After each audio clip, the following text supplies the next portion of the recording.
নির্বাচিত সরকারের হাতেই থাকবে। নির্বাচিত সরকার না হওয়া পর্যন্ত যতগুলো আলোচনা এই সাইড থেকে আসছে যে নতুন কনস্টিটিউয়েন্ট অ্যাসেম্বলি হতে পারে বা কোনো প্রজ্ঞাপন জারি করে কনস্টিটিউশন, এই জিনিসগুলো আইনগতভাবে কখনোই খাটবে না।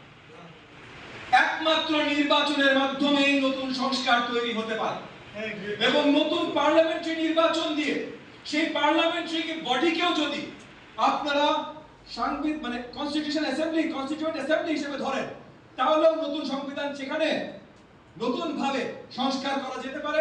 তবে আমরা আশাবাদী যে এই সংস্কার কমিশন আগামী সংবিধান কেমন হওয়া উচিত এবং কি কি থাকা উচিত, সেখানে কি কি বদল আসা উচিত, সেগুলো আমাদের সবার সাথে আলোচনা করে পরিষ্কার করবেন। যেটা আমি প্রথমেই বললাম, ইতিমধ্যে চিঠি আমাদের কাছে চেয়েছে, আমরা শীঘ্রই তাদের জানাবো।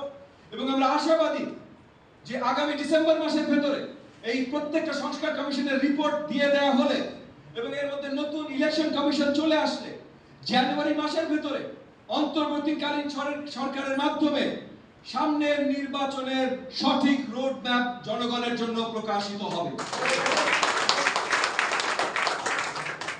যেই মুহূর্তে এই রোড ম্যাপ প্রকাশিত হবে সেই মুহূর্তে আমাদের আপনাদের সকলের প্রধান দায়িত্ব থাকবে নির্বাচনের জন্য তৈরি।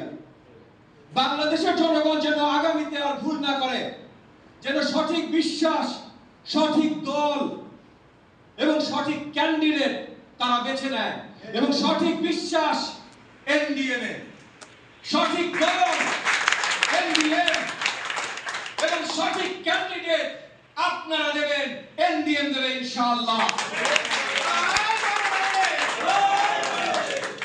এই বলে আমি আজকে আমার বক্তব্য শেষ করছি। আপনাদের সবাইকে আবারও ধন্যবাদ। আসসালামু আলাইকুম।